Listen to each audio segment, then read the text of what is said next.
Today's story is going to take us to the saffron fields of Kashmir, the land known for producing the world's most expensive spice. But behind the fragrant purple blooms lies a bitter truth. The farmers growing this luxury are getting poorer by the year. Saffron is not just any crop, it is painstaking to grow. Imagine this, it takes 150 crocus flowers to make just 1 gram of saffron. Compare that to something like cumin, where you get hundreds of kilos per acre. Saffron yields barely two. Now, despite getting the prestigious GI tag from the Indian government and even a national mission dedicated to its revival, Kashmir's saffron production has fallen from 8 tons in 2011 to just 2.7 tons in 2024. Now, that is a steep fall. So, what is going wrong? And can India learn something from Iran, which currently dominates 90% of the global saffron market?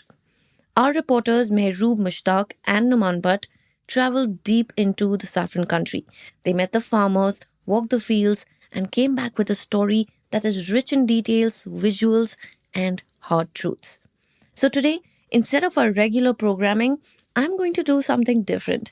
I'll be reading out their ground report just as it was written so you can hear the story in full in their words. This is no longer just an agricultural story. It is about an industry in decline, the people who are caught in its downturn, and the uncertain future of a crop that once defined an entire region's identity. Welcome to Daybreak, a business podcast from the Ken. I'm your host Nigdha Sharma, and I don't chase the news cycle. Instead, every day of the week, I will come to you with one business story that is worth understanding and worth your time. Today is Monday, the 21st of July.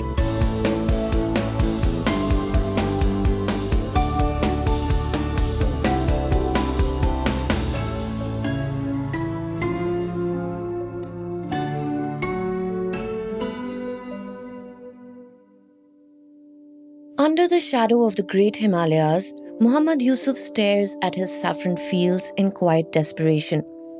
A resident of Pampore, Kashmir, the 58-year-old has been cultivating saffron all his life, just like his father and grandfather before him.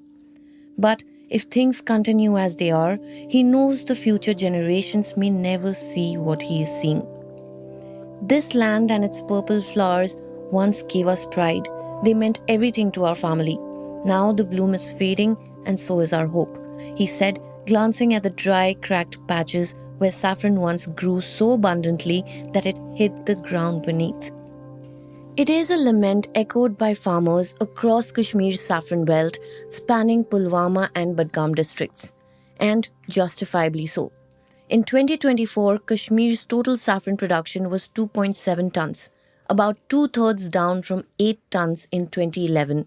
Even the area under cultivation has dropped nearly 58% since the turn of the century to 2,390 hectares in 2019. For context, it takes 150 crocus flowers to produce a single gram of saffron. Broader picture, while a regular spice like cumin gives a yield of 600 kilos per acre, saffron yields a meager 1.8 kgs.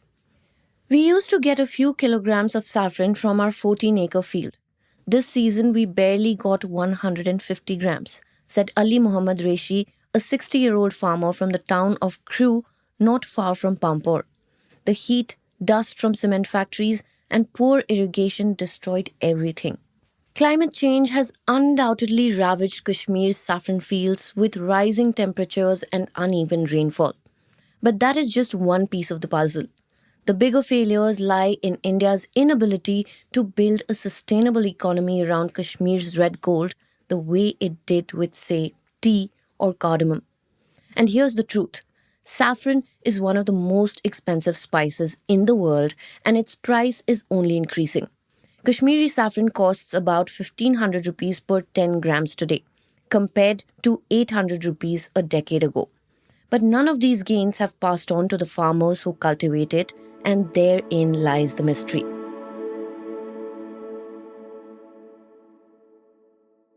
For most agricultural crops, much of the value addition happens outside the fields, during packaging, branding, and retailing. And that is precisely where saffron is losing out. Saffron farmers individually sell to traders in small quantities, often without knowing the real price, said Bashir Ahmed Ali, professor at Sher Kashmir University of Agricultural Science and Technology. They lack collective marketing systems. Branding and aggregation are also weak, and there is almost no direct connection to big companies who are actually selling the saffron. The value chain is indeed broken. In 2020, the Indian government gave Kashmiri saffron the geographical indication or GI tag, which certifies that it comes from a particular region and attests to its high quality. This was supposed to help farmers realize higher prices and boost the country's saffron exports.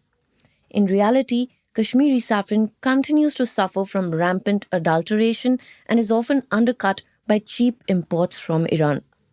Many traders mix Kashmiri saffron with Iranian strands, or worse, fake saffron made from dyed corn husk or horsehair, said Javed Ahmed, a saffron trader in Srinagar.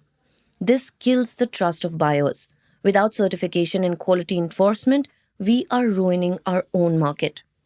Iran controls around 90% of the global saffron market, courtesy of strong price boards, centralized marketing, and government incentives.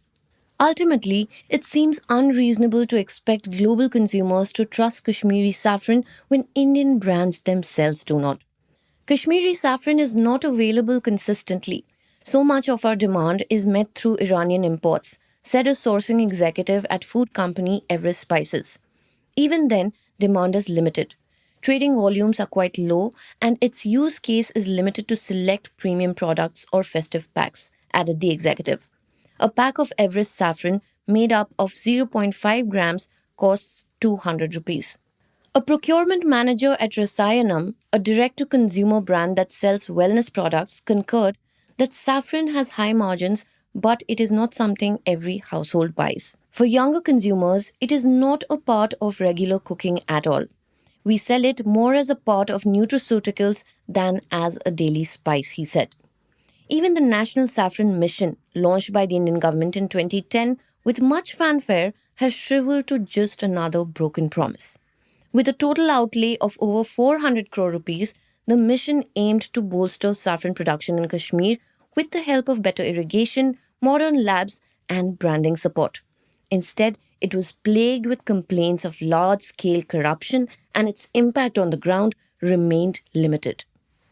According to Parliament data, only 85 of the 128 planned bore wells meant for irrigation were created till the end of the mission in 2018, and even those suffered from poor maintenance. The sprinkler systems reached just 2,100 hectares, far short of the total cultivated area of 3,700 hectares.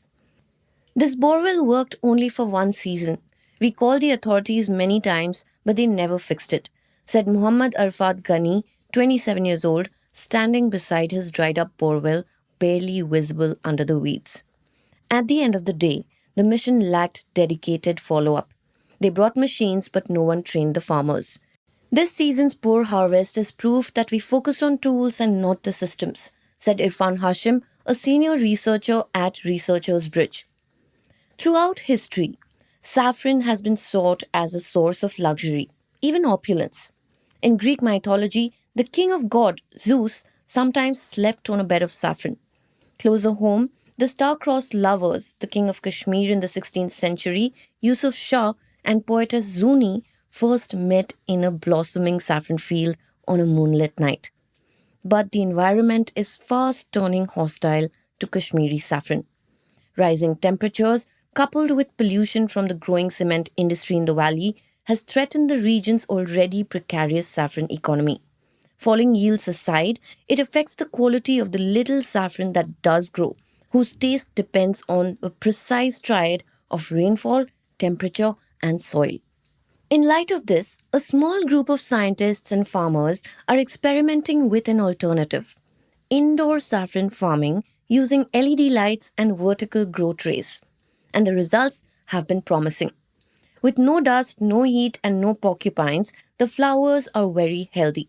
If we scale this, saffron farming can be revived, especially in areas where climate change has hit the hardest, said researcher Bridges Hashim, who helped implement this experiment. Javed Ahmed, the trader from Srinagar, was one of the participants in the experiment. Indoor saffron gave me a better yield per bulb. The flowers were also richer in color and smell, he said. Though this cost him more than his regular method, he sees it as an investment. While outdoor cultivation costs around 50,000 rupees per 100 square feet, indoor saffron farming has to account for polyhouses, climate control, and more. And it goes up to 1 lakh rupees. What choice do I have? This may be the only way forward. There has been some progress on the marketing front as well.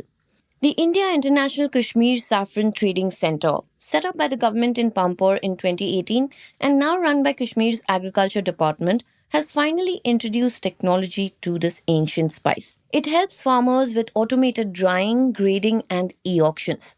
The best thing to come out of this?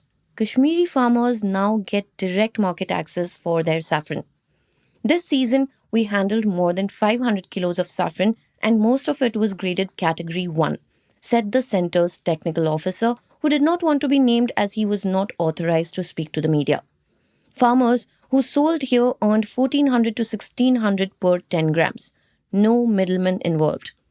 The global saffron market is projected to reach $960 million by 2030, given by demand in nutraceuticals and skincare products, according to a market research firm. If Kashmir captures even 10% of this market, it could become an over 800 crore rupee industry from 500 crores currently. But this calls for radical reinvention. We need to stop thinking of saffron as just a cooking spice. Globally, saffron is used in wellness products, tea, oil, supplements, cosmetics, said SQAST's Ahmed Ali.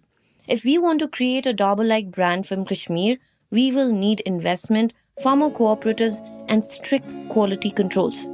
Back in Pampore, Muhammad Yusuf kneels beside a lonely crocus flower at sunset, its red strands glowing in the fading light. This flower survived, and that gives me hope, he said. But if Kashmir's red gold is to preserve its luster, it needs to be cultivated not with sentiment, but with strategy. The untapped 800 crore rupee market beckons.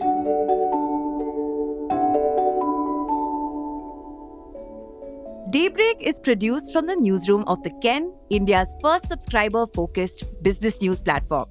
What you're listening to is just a small sample of our subscriber-only offerings.